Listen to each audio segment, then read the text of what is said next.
Good morning everyone. कैसे हो यार? सूरज। Good morning sir. बाकी और भी ज्वाइन कर रहे हैं या स्टार्ट करें?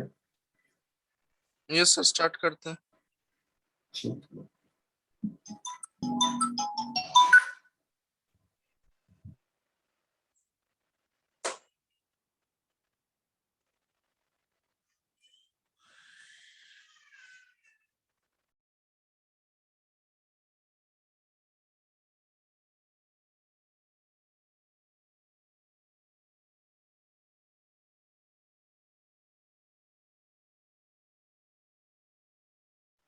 सर इसके नोट्स भेज दीजिएगा प्लीज पीडीएफ में।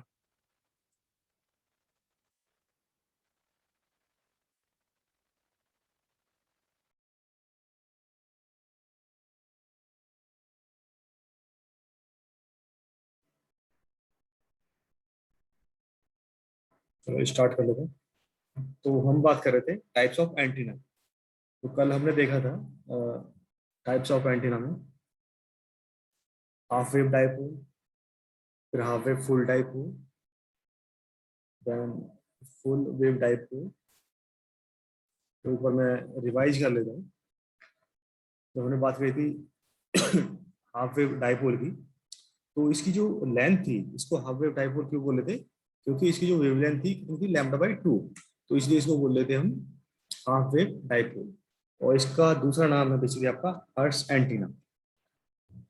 फिर हमने इसकी कंस्ट्रक्शन की बात करी थी कि ये जो, अगर हम बात करें फ्रीक्वेंसी रेंज की, तो ये जो हमारा जो हाफ वेव डाइपोल होता है ये वर्क करता है 3 किलो हर्ट्ज से लेके 300 गीगाहर्ट्ज की जो फ्रीक्वेंसी रेंज होती है उस रेंज में वर्क करता है। इसके बाद हमने बात करी थी कंस्ट्रक्शन की। तो इसमें इसकी जो लेंथ होती है वो λ/2 होती है। और इसमें अगर हम इनपुट प्रोवाइड करें तो जो हमारी जो अल्टरनेटिंग करंट होती है, जो हमारी जो एसी करंट होती है, तो उसमें आपको पता है कि दो साइकिल होती है, मतलब साइकिल जो होती है पॉजिटिव साइकिल और नेगेटिव साइकिल। तो जब हमारी पॉजिटिव साइकिल होती है तो हमारे जो इलेक्ट्रॉन है वो एक पॉजिटिव साइड वाली डायरेक्शन में मूव करते हैं। जब हमारी जो नेगेटिव साइकिल होती है तो उस केस में जो इलेक्ट्रॉन है वो नेगेटिव साइड में जो हमारी साइकिल है उस तरफ वो अट्रैक्ट करते हैं। तो इस तरह से ये आपका जो पैटर्न है वो रिपीट होता है। पॉजिटिव साइड में पॉजिटिव साइकिल होगी तो उस तरफ मूव करेंगे इलेक्ट्रॉन, और नेगेटिव साइड होगी तो इलेक्ट्रॉन उस तरफ मूव करेंगे। तो जैसे इसमें भी बताया हुआ कि figure 1 shows the dipole when the charge induced are in the positive half cycle. Now the electron move towards the charge. And दूसरे केस में जब नेगेटिव चार्ज इंड्यूस हो रहा है तो वो दूसरी डायरेक्शन में आपको मूव कर रहे हैं, तो ये साइकिल आपकी रिपीट होती रहेगी। और ये जो क्यूमुलेटिव इफेक्ट हो रहा है, मतलब पॉजिटिव साइकिल हो रही है तो उस केस में इलेक्ट्रॉन उस डायरेक्शन में मूव कर रहे हैं, नेगेटिव साइकिल हो रही है तो उस केस में जो हमारे इलेक्ट्रॉन है वो दूसरी डायरेक्शन में हमारे मूव कर रहे हैं। तो इसकी वजह से क्या होता है, एक क्यूमुलेटिव इफेक्ट जो है प्रोड्यूस हो जाता है, जिसकी वजह से जो हमारी जो फील्ड है वो वेरिंग फील्ड प्रोड्यूस हो जाती है, जिसकी वजह से हमारा क्या हो रहा है, रेडिएशन हो रहा है। So hence the output would be an effective radiation following the cycle of the output voltage pattern. तो जैसे जैसे हमारा जो साइकिल है वो मूव करती रहेगी, मतलब पॉजिटिव से नेगेटिव, नेगेटिव से पॉजिटिव, तो उस डायरेक्शन में हमारा जो रेडिएशन है वो भी हमारा मूव करता है। फिर ये आपका इसका डायग्राम, इसकी लेंथ आपकी λ/2 है। और इसकी डायरेक्टिविटी की बात करें तो ये होती है 2.15 डेसिबल। और जो यहाँ आई है ये बेसिकली रिप्रेजेंट कर रहा है कि आइसोट्रोपिक रेडिएशन। आइसोट्रोपिक का मतलब हुआ कि ये जो हर डायरेक्शन में जो है इसका जो है रेडिएशन हर डायरेक्शन में है। और इसका जो रेडिएशन होता है उसको हम रिप्रेजेंट करते हैं, जैसे हमारा 8 होता है, अगर 8 को हम हॉरिजॉन्टली लिख दें, वर्टिकल ना लिख के, तो इसका जो पैटर्न होता है 8 डिजिट की फॉर्म में होता है। इसका बाद इसमें जो फिगर है ये the arrow figure indicate the radiation pattern of half wave dipole in both H and V plane. मतलब इसको हॉरिजॉन्टल उसमें भी दिखाया हुआ है और वर्टिकल पोजीशन में भी दिखाया हुआ है। तो इसके बाद इसकी एडवांटेज की बात करते हैं कि इसका जो इनपुट इम्पिडेंस है वो सेंसिटिव नहीं है। इसका मतलब ये हुआ कि अगर हम इसमें जो है वोल्टेज हमारी वेरी करेगी तो ये उस पर बेसिकली डिपेंड नहीं कर रहा है कि हमारी वोल्टेज ज़्यादा हो रही है कम हो रही है, तो उस केस में उसमें ये डिपेंड नहीं कर रहा है इसका जो इनपुट इम्पिडेंस है। फिर इसके बाद तो हमें पता है कि अगर आपने इलेक्ट्रोमैग्नेटिक थ्योरी का थोड़ा भी आइडिया है कि वहाँ पे जो मैक्सिमम पावर ट्रांसफर कब होती थी, जब हमारा जो इनपुट इम्पिडेंस है वो लोड इम्पिडेंस के इक्वल हो जाता था। तो उस केस में जो थी हमारी मैचिंग हो जाती थी इम्पिडेंस की, तो उस केस में जो हमारी जो मैक्सिमम पावर ट्रांसमिट होती थी। तो यही कॉन्सेप्ट यहाँ पे है कि अगर हमारा इनपुट इम्पिडेंस और जो लोड का इम्पिडेंस अगर वो मैच कर जाएंगे तो मैक्सिमम जो पावर रेडिएशन होगी। इसके बाद इसकी जो जो लेंथ है वो कैसे होती है, रीजनेबल लेंथ होनी चाहिए, जैसे हमने देखा था λ/2। इसके बाद जो था कि length of the antenna matches with the size and directivity, कि ये जो इसकी जो लेंथ होती है एंटीना की वो किससे मैच करनी चाहिए, इसकी जो साइज है और डायरेक्टिविटी से, मतलब इसकी डायरेक्टिविटी किस पे डिपेंड कर रही है, बेसिकली इसकी लेंथ पे और इसके जो इम्पिडेंस जो मैच कर रहा है उस पर। फिर इसमें कुछ हमने देखी थी डिसएडवांटेज है कि ये इफेक्टिव नहीं है क्योंकि इसमें हम सिंगल एलिमेंट यूज कर रहे हैं।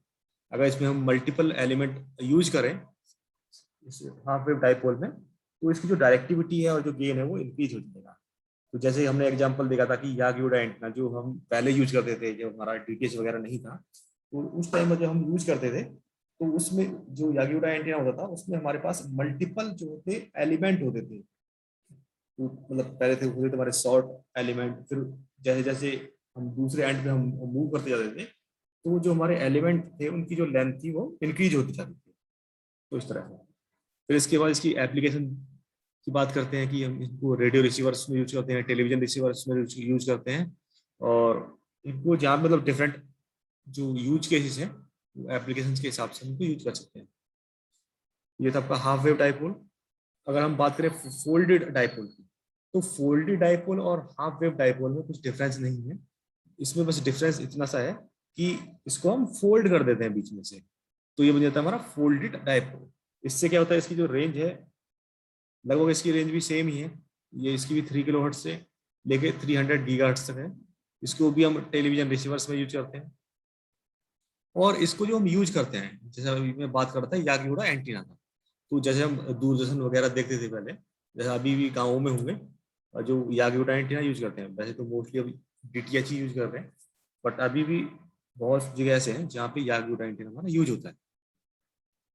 तो इसमें जो हमारा जो ये एलिमेंट होता है उसको बीच में से फोल्ड कर देते हैं, और इसको हम यागियोडा एंटीना में एज ए फीडर यूज करते हैं। जहाँ पे हमारा जो टेलीविजन से एक वायर आता रहता है एंटीना वाला, तो जिस एलिमेंट में ये कनेक्टेड होता है वो होता है आपका फोल्डेड डाइपोल।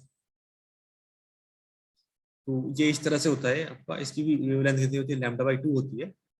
तो this antenna uses an extra conducting element that is a wire or a rod when compared with the previous dipole antenna, and this is continued by placing few conducting elements in parallel and with insulating in between in array and types of antennas। तो इसमें क्या होता है, multiple elements को हम parallelly connect कर देते हैं। तो ये इसका फिगर है, ये बीच में से फोल्डेड है। इस तरह से इसके जो बीच मतलब सेंटर से हम इसको फीड प्रोवाइड कर रहे हैं। फीड का मतलब यहाँ पे वोल्टेज जो हम इसमें प्रोवाइड कर रहे हैं। इसके बाद अगर नेक्स्ट पॉइंट की बात करें, if the diameter of the main conductor and the folded dipole are same, then there will be four folded, that is 2 times of the square one increase in the feed impedance of the antenna। अगर हमारा जो element है उसका जो diameter है folded dipole का और जो कंडक्टर का है, वो अगर वो दोनों इक्वल हो जाएंगे तो उस केस में इसका जो जो जो इम्पीडेंस है वो क्या हो जाएगा, 4 टाइम्स जो है वो इंक्रीज हो जाएगा, और we can say 2 times of the square. इसके बाद this increase the feed impedance is the main reason for popular use of folded dipole. तो इसका इनपुट इम्पीडेंस जो है वो बेसिकली इंक्रीज हो रहा है, उससे क्या हो रहा है, हमारा फीड इम्पीडेंस इंक्रीज हो रहा है। तो यही इसका मेन रीजन है कि हम फोल्डेड डाइपोल को हम यूज करते हैं। इसके बाद इसमें नेक्स्ट पॉइंट और है, that is due to twin lead the impedance will be around 300 ohm. तो इसका जो इम्पीडेंस जो इंक्रीज हो रहा था तो वो कितना हो गया हमारा 300 ओम। इसके बाद इसका जो रेडिएशन पैटर्न है वो भी 8 जो डिजिट होता है उसकी शेप में होता है, और ये भी आपका ओमनी डायरेक्शन है। तो जैसे इस फिगर में आप देख पा रहे हो जो मैं बात कर रहा था यागियोडा एंटीना की, तो ये हमारा आप लोगों ने देखे होंगे, ये जो यागियोडा एंटीना होते थे ये पहले हम यूज करते थे। तो ये किसी भी मतलब इसका जो इसमें जो हम क्या कर रहे हैं फोल्डेड डाइपोल जो है वो यूज कर रहे हैं। तो जो हमारा जो टीवी से ये वायर आ रहा है आप देख पा रहे होंगे, ये जो टीवी से जो वायर आता है वो इस फोल्डेड डाइपोल में क्या होता है, कनेक्टेड हो जाता है इससे। और ये बाकी ये आपके एलिमेंट है ये, तो क्या करते हैं आपको जो सिग्नल है उसको कैप्चर करते हैं। तो इसमें हमारा जो ड्रॉबैक थी वो ये थी यागियोडा एंटीना में कि हमें जो है इसकी पोजीशन को वो रोटेट करना पड़ता था। अगर थोड़ा सा भी हिल गया तो हमारा जो जो भी हमारा टीवी पे रिसेप्शन हो रहा है तो उसमें क्या हो जाएगा, डिस्टॉर्शन आ जाएगा। तो इसकी कुछ एडवांटेज हैं, that is the reception of balance signal. तो इस ये जो रिसीव करता है सिग्नल वो बैलेंस सिग्नल ये रिसीव करता है कि अगर एक पार्टिकुलर डायरेक्शन में इसको प्लेस कर दिया तो अगर वो हिले ना तो इस पे जो है आउटपुट हमारा परफेक्ट आए। इसके बाद जो सेकंड इसका जो एडवांटेज है it receives a particular signal from A band of frequencies without losing the quality.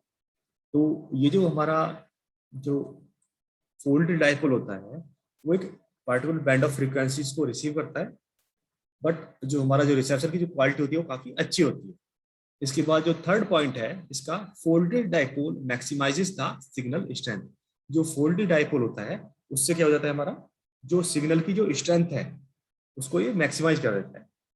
But इसके बाद जो इसका डिसएडवांटेज मैंने बताया था कि इसको अगर हम जो प्लेस करते हैं अगर थोड़ा सा हिल गया तो बहुत प्रॉब्लम हो जाती है, उसको वो कैप्चर नहीं कर पाता है सिग्नल सही से।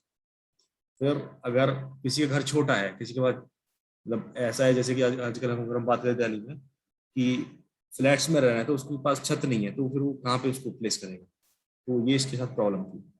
इसके बाद इसकी एप्लीकेशन होगी जैसे कि it is mainly used as a feeder element in Yagi Uda antenna, कि याग्यूड एंटीना में इसको हम as a feeding element use करते हैं। फिर पैराबोलिक एंटीना भी हम देखेंगे तो उसमें भी इसको यूज करते हैं, टर्नस्टाइल, लॉग पीरियोडिक, इस तरह से। और इसको रेडियो रिसीवर्स में यूज करते हैं। और टीवी की मैंने बात बताई थी कि इसको टीवी में मतलब टीवी रिसीविंग एंटीना में यूज करते हैं। इसके बाद हमने देखा था फुल वेव डाइपोल। तो फुल वेव डाइपोल बेसिकली इसमें जो लेंथ होती है, the length of the dipole, the for example the total wire that is equal to the full wave length. मतलब यहाँ पे जो लेंथ है वो कितनी है, लैम्डा है, तो इसको बोलेंगे फुल वेव डाइपोल।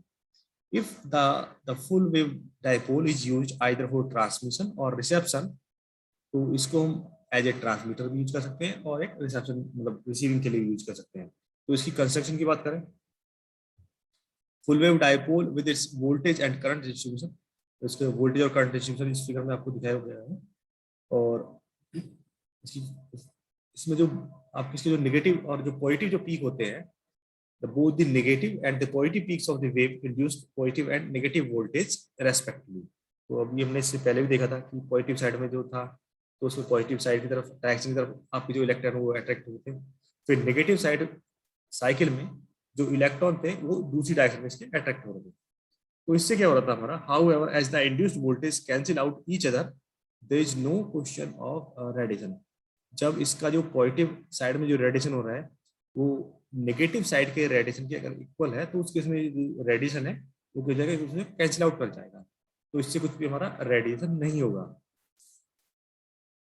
तो इसको इसमें इसका हम रेयरली यूज करते हैं क्योंकि इसमें जो है वेस्ट पावर का वेस्टेज बहुत ज्यादा होता है, इसमें हीट बहुत ज्यादा जनरेट होती है। और इसका जो रेडिएशन, इसमें रेडिएशन जो पैटर्न है कोई रेडिएशन पैटर्न नहीं है, क्योंकि जो इसका पॉजिटिव साइड में जो रेडिएशन हो रहा है और जो नेगेटिव साइड में जो रेडिएशन हो रहा है वो एक दूसरे को कैंसिल आउट कर देगा। तो जब रेडिएशन नहीं होगा तो इसका हम यूज ही नहीं करेंगे। फिर हम नेक्स्ट जो आपका जो एंटीना है दैट इज शॉर्ट डाइपोल। तो शॉर्ट डाइपोल बेसिकली कुछ नहीं है, एक सिंपल वायर एंटीना है जिसका एक एंड जो होता है वो शॉर्ट ओपन सर्किट होता है और दूसरा एंड पे क्या होता है कि हम जो है एसी सोर्स जो सप्लाई हम जो प्रोवाइड करते हैं, एक सोर्स पे हम सप्लाई प्रोवाइड करते हैं और दूसरे एंड को हम ओपन रखते हैं। तो this dipole go it's name because of its length. इसकी लेंथ जो है इसकी शॉर्ट होती है इसलिए इसको नाम रखा हमने शॉर्ट डाइपोल। और इसकी अगर फ्रीक्वेंसी रेंज की बात करें तो बेसिकली ऑपरेट करता है 3 किलो हर्ट्ज से लेके 30 मेगा हर्ट्ज तक की रेंज में ये आपका वर्क करता है। और इसको हम बेसिकली यूज करते हैं लो फ्रीक्वेंसी रिसीविंग रिसीवर्स। इसके बाद हम बात करते हैं इसकी कंस्ट्रक्शन की। तो इसमें देख लिया है कि एक एंड से इसका क्या होता है, जो वोल्टेज सोर्स होता है वो कनेक्टेड होता है और इसका दूसरा एंड जो होता है वो ओपन होता है। तो source dipole is the dipole antenna having the length of its wire that is shorter than the wavelength, and the voltage source is connected at one end, and while the dipole shape is made, for example lines are terminated at the another end। तो एक and इसका voltage source connected हो गया और दूसरे and पे ये open होता है जिससे हमारी ट्रांसमिशन लाइन जो होती है वो कनेक्टेड होती है। इसके बाद इसमें जो है इसका सर्किट डायग्राम हमने देख लिया, इसकी लेंथ एल है। The actual size of antenna does not matter, the wire that leads to the antenna must be less than 1/10 of the wavelength। तो इसकी जो वायर की लेंथ होनी चाहिए कितनी होनी चाहिए, लेस देन लैम्डा बाई 10 होनी चाहिए। और यहाँ पे जो एल क्या है वो लेंथ ऑफ वायर है और लैम्डा क्या है ये वेवलेंथ है। इसके बाद हम बात करते थे नेक्स्ट जो आपका डाइपोल था जिसको बोल रहे थे हम इनफाइनाइट। इसकी जो लेंथ जो डाइपोल की थी वो कितनी होनी चाहिए आपकी, लैम्डा बाई 50 होनी चाहिए। तो इसको बोलेंगे हम इनफाइनाइटेसिमल डाइपोल। तो ये बेसिकली प्रैक्टिकली हम इसको यूज नहीं करते हैं, क्योंकि इसकी जो लेंथ है कितनी होनी चाहिए आपकी, लैम्डा बाई 50 होनी चाहिए। सो as the length of this dipole is very small, the current flow in the wire will be di, मतलब इसमें अगर लेंथ ही स्मॉल होगी तो उसमें जो करंट है वो भी काफी कम इसमें फ्लो होगी। So these wires are generally used with capacitor plates on the both side.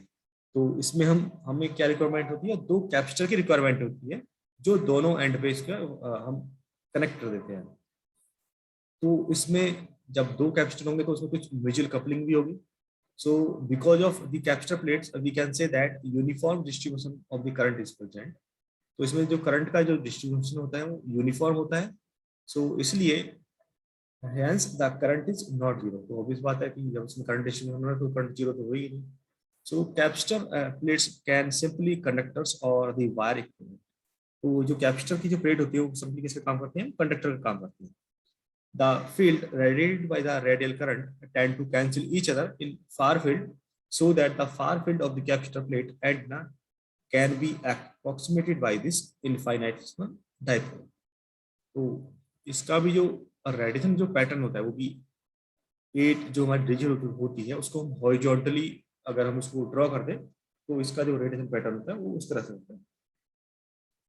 तो इसमें ये बताया गया है कि इसका जो पैटर्न दिखाया हुआ है कि short dipole antenna radiation pattern, इसका top view, side view, front view इस तरह से दिखाया हुआ है। फिर इसकी एडवांटेज की बात करते हैं। इसका जो कंस्ट्रक्शन होता है वो इजी होता है क्योंकि इसका जो साइज है वो स्मॉल है। फिर इसमें जो पावर डिसिपेशन होता है, जो इसकी जो पावर डिसिपेशन एफिशिएंसी होती है वो काफ़ी हाई होती है। तो ये इसके एडवांटेज हो गए। अगर इसकी डिसएडवांटेज की बात करें तो इसमें जो है लॉसेस बहुत ज़्यादा होते हैं और इसमें पावर का जो डिसिपेशन है वो भी काफ़ी ज़्यादा होता है और इसका जो सिग्नल टू नॉइज जो रेशो होता है वो काफ़ी लो होता है और इसमें जो रेडिएशन है वो भी लो है और ये एफिशिएंट भी नहीं है। तो इसकी डिसएडवांटेज होगी। इसके बाद हम बात करते हैं इसकी एप्लीकेशन की। तो इसको हम यूज करते हैं जहाँ पे हमें नैरो बैंड जो बैंड होता है उतनी नैरो, और इसको हम ट्यूनर सर्किट में यूज करते हैं जहाँ पे हम देखा होगा ट्यूनर सर्किट बेसिकली होता क्या है, वो होता है एलसी सर्किट। तो इसको हम एफएम जब हम फ्रिक्वेंसी मॉड्यूलेशन यूज करते हैं तो वहाँ पे ये ट्यूनर सर्किट हम यूज करते हैं। और आपने देखा होगा कि जो हमारा आरएलसी सर्किट होता है तो उसके इसमें मैंने रेजोनेंस सर्किट की बात करते हैं तो वहाँ पे इसका यूज होता है। फिर इसके बाद हम बात करते हैं नेक्स्ट आपका है लॉन्ग वायर एंटीना। तो जैसे इसका नाम सजेस्ट कर रहा है कि लॉन्ग वायर है तो इसकी जो लेंथ है वो भी क्या होगी, लॉन्ग होनी चाहिए। So we have gone through the different types of short wire antenna. So now let's just look at the long wire antennas. So long wire antennas are basically formed by using a number of dipoles. तो इनको हम जो है number of dipoles का use कर रहे हैं, इनको हम बना रहे हैं और इसकी जो लेंथ होती है वो कितनी होती है, n times of the lambda by 2। तो लैम्डा बाई 2 का अगर n टाइम्स, मतलब n क्या है यहाँ पे, नंबर ऑफ एलिमेंट। जितने ज्यादा हम नंबर ऑफ एलिमेंट्स यूज करेंगे उस उतनी ही जो इसकी जो लेंथ है वो इंक्रीज होती जाएगी। तो इसकी जो लेंथ होती है वो बेसिकली क्या है, लेंथ जो है एंटीना की किस पे डिपेंड कर रही है, एन पे, लैम्डा पे और 2 पे। तो लैम्डा क्या है यहाँ पे, वेवलेंथ, और एन क्या है, नंबर ऑफ एलिमेंट। तो जैसे जैसे आपका एन मतलब नंबर ऑफ एलिमेंट्स इंक्रीज होंगे तो इसकी जो डायरेक्शनल प्रॉपर्टी है वो भी इंक्रीज हो जाएगी। तो डायरेक्शनल प्रॉपर्टीज का मतलब यहाँ पे है कि वो किस डायरेक्शन में आपका रेडिएट कर रहा है। इसके बाद हम बात करते हैं कि जो आपके लॉन्ग वायर एंटीना होते हैं वो किस किस टाइप के होते हैं। ये बेसिकली आपके रेजोनेंट एंटीना होते हैं और नॉन रेजोनेंट एंटीना होते हैं। आपके लॉन्ग वायर एंटीना 2 टाइप्स के होते हैं। तो हम पहले बात करते हैं हम रेजोनेंट एंटीनास की और उसके बाद बात करेंगे नॉन रेजोनेंट एंटीना। तो अगर हम रेजोनेंट एंटीना की बात करते हैं, resonant antennas are those for which a sharp peak in the radiated power is intercepted by the antenna at certain frequency to form the standing wave। तो जो हमारे रेजोनेंट एंटीना होते हैं वो बेसिकली उस तरह के एंटीना होते हैं जो हमारी जो पीक जो जनरेट होती है रेडिएशन में उसको ये इंटरप्रेट करते हैं, मतलब उसको इंटरसेप्ट करते हैं, उसको मतलब करते हैं, मतलब रिसीव करते हैं बेसिकली।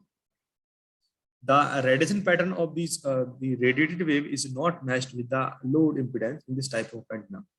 तो ये जो हमारे रेजोनेंट एंटीना होते हैं इसमें जो हमारा जो लोड इम्पिडेंस होता है वो किससे मैच नहीं करता है, जो हमारे रेडिएशन पैटर्न होता है रेडिएटिव वेव का उससे इसका जो इम्पिडेंस है वो मैच नहीं करता है। और जो हमारे रेजोनेंट एंटीना होते हैं ये पीरियोडिक होते हैं नेचर में, इनको हम bidirectional travelling wave antenna ही बोलते हैं, क्योंकि इसमें जो रेडिएटिव वेव है आपकी 2 डायरेक्शन में आपकी ट्रेवल करती है, मतलब इंसिडेंट और रिफ्लेक्टिव। तो यहाँ पे 2 डायरेक्शन मतलब हो गया कि वो इंसिडेंट भी करेगी और रिफ्लेक्ट भी होगी। So in this antenna the length of antenna and frequency are basically proportional to each other. जो आपकी जो लेंथ होती है एंटीना की और ये किसकी प्रोपोर्शनल है, फ्रीक्वेंसी की। इसके बाद हम बात करते हैं नॉन रेजोनेंट एंटीना। तो ये जैसा कि नाम बता रहा है इसके हम देख सकते हैं कि नॉन रेजोनेंट, तो इसमें रेजोनेंट फ्रीक्वेंसी का रोल नहीं होगा। So non resonant antennas are those for which the resonant frequency does not occur and the wave moves in forward direction and hence do not form a standing wave। तो इस case में जो हमारा होता है वो ये रेजोनेंट इसमें फ्रीक्वेंसी जनरेट नहीं होती है और जो हमारी जो वेव होती है वो फॉरवर्ड डायरेक्शन में भी आपकी मूव करती है और इससे कोई भी हमारी स्टैंडिंग वेव जो है वो जनरेट नहीं होती है। इसके बाद हम बात करते हैं इसकी रेडिएशन पैटर्न की। तो the radiation pattern of the radiated wave matches with the load impedance in the non resonant antenna. तो इसमें जो रेडिएशन पैटर्न होता है इसका वो मैच नहीं करता है, sorry the radiation pattern of the radiated wave matches with the load impedance. तो इस केस में जो इसका जो हमारा रेडिएटेड वेव का जो इम्पिडेंस होता है वो किससे मैच करता है, लोड इम्पिडेंस से। बट अगर हम बात कर रहे हैं रेजोनेंट एंटीना की तो उस केस में जो रेडिएटेड वेव का जो इम्पिडेंस था वो लोड इम्पिडेंस से मैच नहीं कर रहा था। तो इसमें आपको ये 2 चीज याद रखनी पड़ेगी कि जो रेजोनेंट एंटीना होता है वो रेजोनेंट फ्रीक्वेंसी पे वर्क करता है और रेजोनेंट जो हमारे जो एंटीना होते थे उसमें लोड इम्पिडेंस जो था वो रेडिएटेड वेव के जो इम्पिडेंस है उससे मैच नहीं कर रहा था। बट अगर हम नॉन रेजोनेंट एंटीना की बात करते हैं तो बेसिकली किस पे वर्क कर रहा है, ये इसमें रेजोनेंट फ्रीक्वेंसी नहीं होती है और दूसरा केस इसका जो रेडिएशन पैटर्न होता है रेडिएटेड वेव का उसका जो इम्पिडेंस होता है वो लोड इम्पिडेंस के साथ वो मैच करता है। तो ये था इसमें मेन डिफरेंस। इसके बाद इसमें फर्दर हम डिस्कस करते हैं कि जो हमारा नॉन रेजोनेंट होता है वो क्या होता है, नॉन पीरियोडिक होता है नेचर में। अगर हम बात करें रेजोनेंट एंटीना की वो क्या था, हमारा पीरियोडिक नेचर में था और they are also called as the unidirectional travelling wave antenna. तो इनको हम यूनिडायरेक्शनल ट्रेवलिंग वेव एंटीना बोलते हैं क्योंकि इसमें कोई भी हमारा जो है रिफ्लेक्शन नहीं होता है as the radiated wave moves in forward direction only, so which means that only incident wave is present। तो इसमें इंसिडेंट वेव ही प्रेजेंट होती है इसलिए इसको बोलते हैं हम unidirectional travelling wave antenna. इसके बाद हम नेक्स्ट पॉइंट इसमें बात करते हैं एज द फ्रीक्वेंसी इंक्रीज, जैसे जैसे फ्रीक्वेंसी इंक्रीज होगी जो लेंथ ऑफ एंटीना होती है वो क्या होती है, डिक्रीज होती है। फिर हम बोल सकते हैं अगर लेंथ ऑफ एंटीना इंक्रीज होगी तो उसकी जो फ्रीक्वेंसी है वो डिक्रीज होगी। So hence the frequency and the length are inversely proportional to each other। तो जो फ्रीक्वेंसी और जो लेंथ है वो एक दूसरे से क्या है, इनवर्सली प्रोपोर्शनल है एक दूसरे से। इसके बाद हम बात करते हैं कि लॉन्ग वायर एंटीना कौन से होते हैं। इसमें जो बेसिक एलिमेंट इसको यूज करते हैं उसमें वी शेप का यूज करते हैं और इसको हम बोलते हैं रोम्बिक एंटीनास। इसके बाद हम फर्दर बात करते हैं वी शेप का जो एंटीना होता है जिसको बोलते हैं वी एंटीना, क्योंकि इसका जो वायर जो हम इसमें यूज करते हैं वो किसका होता है, वो वी शेप का होता है इसलिए इसको बोलते हैं वी एंटीना। इसके बाद the end wires are called as legs and this antenna is a bidirectional resonant antenna. तो ये हमारा जो एंटीना होता है वी एंटीना ये क्या होता है, बाई डायरेक्शनल रेजोनेंट एंटीना होता है। और इसकी अगर हम फ्रीक्वेंसी रेंज की बात करें तो ये जो हमारा एंटीना होता है किस फ्रीक्वेंसी पे वर्क करता है, 3 to 30 मेगाहर्ट्ज फ्रीक्वेंसी पे ये वर्क करता है। इसके बाद हम बात करते हैं इसकी कंस्ट्रक्शन की। तो इसमें कंस्ट्रक्शन की बात करें तो 2 long wires are connected in the shape of V. मतलब अगर हम 2 वायर रहे उनको उनकी शेप किस तरह से बनाते हैं, वी शेप में बनाते हैं। तो ये हो जाएगा पर वी शेप एंटीना। इसमें the 2 long wires are excited with 180 degree out of phase. तो ये जो हमारे दो वायर्स होते हैं वो एक दूसरे से कितने होते हैं, 180 डिग्री फेज शिफ्ट होते हैं, मतलब आउट ऑफ शिफ्ट होते हैं। इसके बाद as the length of these wire increase, अगर हम वायर की लेंथ इंक्रीज करेंगे तो इसका जो गेन और जो डायरेक्टिविटी है वो भी क्या हो जाएगा, इंक्रीज हो जाएगा। इसके बाद the following figure shows A V antenna with the transmission line impedance. तो अगर हम बात करें कि इसमें जो फिगर आप देख पा रहे हैं, तो ये वी एंटीना है जिसमें जो ट्रांसमिशन लाइन का जो इम्पीडेंस है वो जेड है, और वायर की जो लेंथ है कितनी है, λ/2, और इसका जो एंगल है तो एक्सिस से कितना एंगल बना रहा है वो 5m बना रहा है, तो इसको बोलते हैं हम एपेक्स एंगल।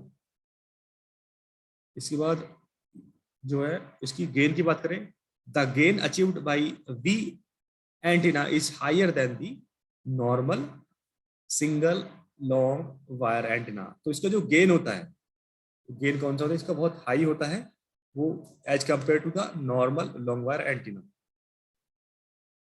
और the gain in the V formation is nearly twice as compare to the single long wire antenna.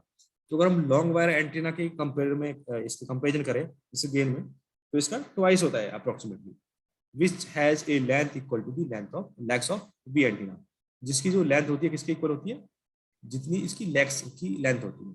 If the wide range of radiation is to be achieved, अगर हमें wide range of radiation achieve करना है तो apex जो angle होता है जो that is 5m have an average value between higher and lower frequency in terms of λ/2 in each length. तो इसका जो जो लेंथ होती है लेग की वो कितनी होनी चाहिए, λ/2। इसके बाद इसका रेडिएशन पैटर्न की बात करते हैं। तो रेडिएशन पैटर्न जो होता है आपका वी एंटीना को क्या होता है, बाई डायरेक्शनल होता है, and the radiation obtained on each transmission line is added to obtain the resultant radiation pattern। अगर हमें टोटल रेडिएशन पैटर्न इसका कैलकुलेट करना है तो जिस डायरेक्शन में इसका जो रेडिएशन हो रहा होगा उन सभी को क्या कर लेते हैं, हम कंबाइन कर लेते हैं, फिर उसके बाद हम टोटल जो है रेडिएशन वो हम कैलकुलेट करते हैं। तो इस फिगर में आप देख पा रहे होंगे कि एक 5m एंगल से अपर साइड में, एक 5m एंगल से नीचे की साइड में, तो इस दोनों को अगर हम कंबाइन कर लेंगे तो हमें जो है टोटल जो इसका जो है रेडिएशन पैटर्न मिल जाएगा। तो इसमें अगर हम बात करें, the figure shows the radiation pattern of V antenna, the two transmission lines forming V patterns are A dash and B dash. तो इसका ये पैटर्न हो गया, and the pattern of individual transmission lines and the resultant patterns are shown in figure. तो इसका जो resultant pattern है वो इसमें इसमें आप देख सकते हैं इस फिगर में, the pattern of the individual transmission line and the resultant pattern are shown in the figure. The resultant pattern is shown along the axis and this pattern resembles the broadside array। तो जो हमने broadside array देखा था तो उसका जो pattern है उसकी तरह ही है। इसकी बात करते हैं इसकी एडवांटेज। तो इसकी एडवांटेज की बात करें तो इसकी जो कंस्ट्रक्शन है वो सिंपल है, और इसका जो गेन है वो क्या होता है, काफी हाई होता है, और इसकी जो मैन्युफैक्चरिंग कॉस्ट जो होती है इसको बनाने में जो इतना खर्चा आता है वो क्या होता है, बहुत कम होता है। अगर इसकी डिसएडवांटेज की बात है तो जो पहली डिसएडवांटेज ये है कि इसमें जो क्या होती है, स्टैंडिंग वेव जो है फॉर्म होती है। दूसरा, इसमें जो माइनर लोब होती है वो क्या होती है, वो बहुत ही स्ट्रांग होती है। तो यहाँ पे हमने देखा था स्टार्टिंग में माइनर लोब और मेजर लोब।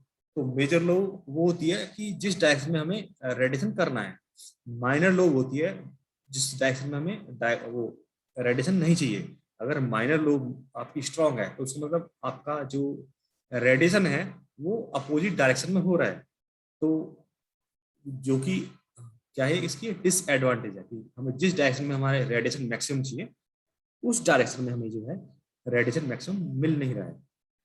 इसके बाद जो इसकी थर्ड जो डिसएडवांटेज है उसकी अगर हम बात करें, it only used for the fixed frequency of rhythm.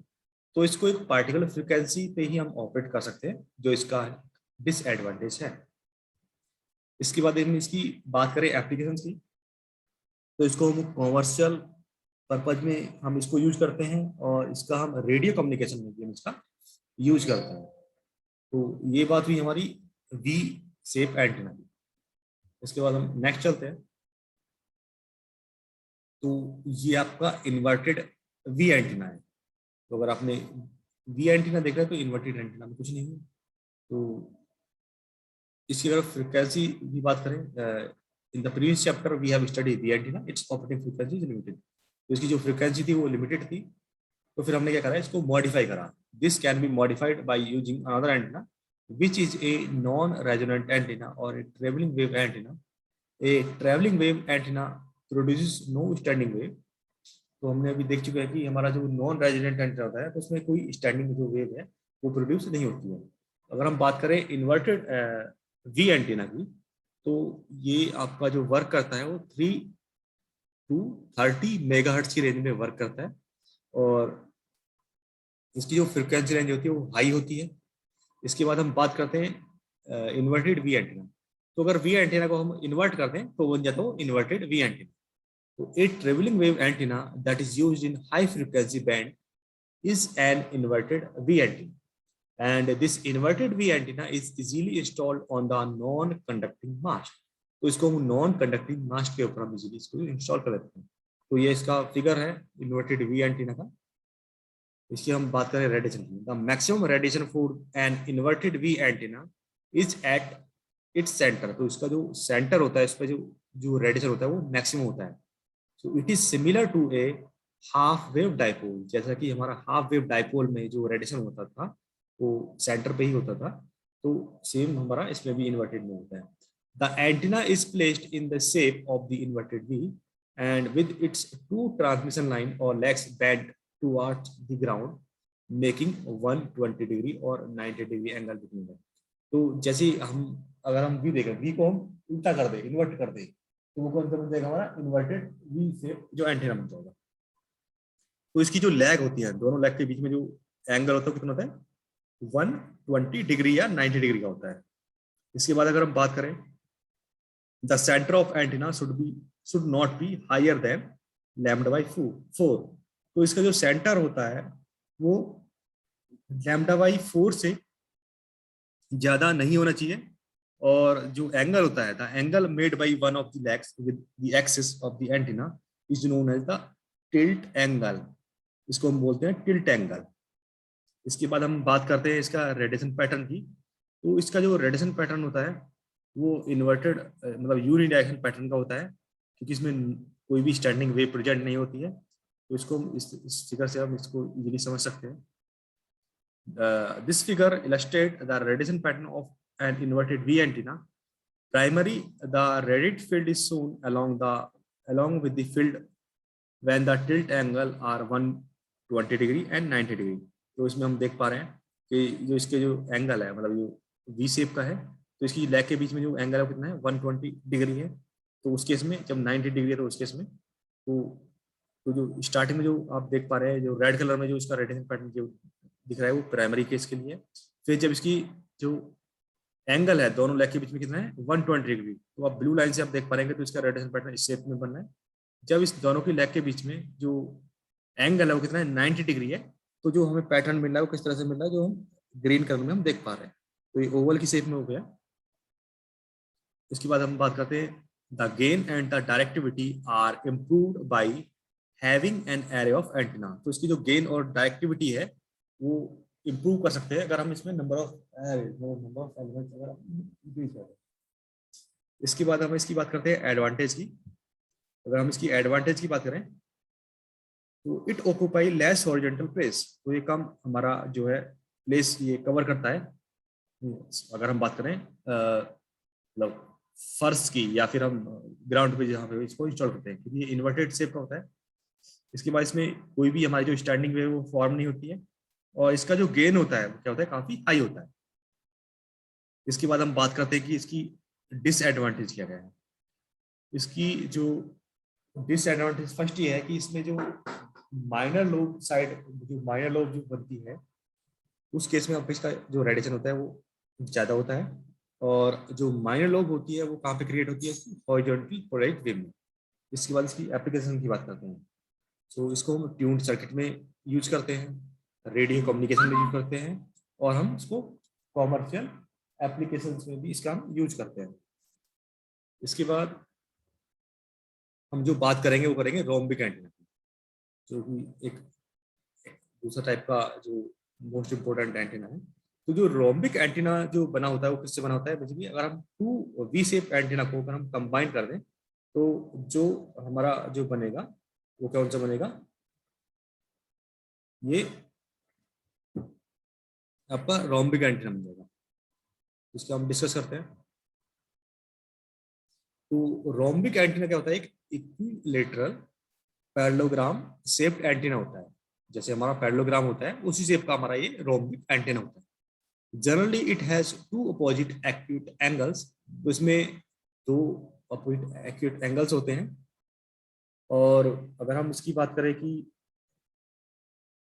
जो इसका जो टिल्ट जो एंगल होता है थीटा, वो कितना होता है? Approximately 90 degree minus the angle of the major lobe. तो मेजर लोब का जो एंगल होता है अगर उसे 90 डिग्री से उसको माइनस कर दें तो इसका हमें टिल्ट एंगल हमें मिल जाएगा। तो अगर हम बात करते हैं कि ये वर्क करता है, the rhombic antenna works under the principle of travelling wave radiator. तो ये ट्रैवलिंग वेव रेडिएटर के प्रिंसिपल पे वर्क करता है। And it is arranged in the form of rhombus और diamond shape and it is suspended horizontally above the surface of earth. तो इसको हम जो है इसका जो शेप होता है वो किसकी होती है? डायमंड या फिर हम रोम्बस, उसकी शेप होती है। इसके बाद हम बात करते हैं इसकी जो फ्रीक्वेंसी रेंज होती है। इसकी फ्रीक्वेंसी रेंज होती है 3 मेगाहर्ट्ज से लेके 300 मेगाहर्ट्ज तक इसकी रेंज होती है। इसके बाद हम बात करते हैं इसकी कंस्ट्रक्शन की। तो अगर इसकी कंस्ट्रक्शन की बात करें कि हमने देखा अगर दो वी शेप के एंटीना को अगर हम मतलब कंबाइन कर दें तो हमें क्या मिल जाता है? रोम्बिक एंटीना मिल जाता है। So rhombic antenna can be regarded as two V shaped antennas that are connected and to form obtuse angle, and due to its simplicity the ease of construction it has the many use। तो इसका जो construction होता है वो easy होता है। और इसका जो हम यूज करते हैं तो कहाँ पे इसका यूज करते हैं? हाई फ्रिक्वेंसी ट्रांसमिशन में और इसको रिसेप्शन में। और इसका जो सेकंड जो यूज है कॉमर्शियली यूज है, इसका पॉइंट टू पॉइंट कम्युनिकेशन में इसको यूज करते हैं। इसके बाद इसकी जो कंस्ट्रक्शन है ये इस तरह से हमने देखा कि दो वी एंटीना को अगर हम कंबाइंड कर दें तो हमारा कौन सा बन जाएगा? रोम्बस एंटीना बन जाएगा। तो ये इसका बेसिकली कंस्ट्रक्शन, इसका स्ट्रक्चर है।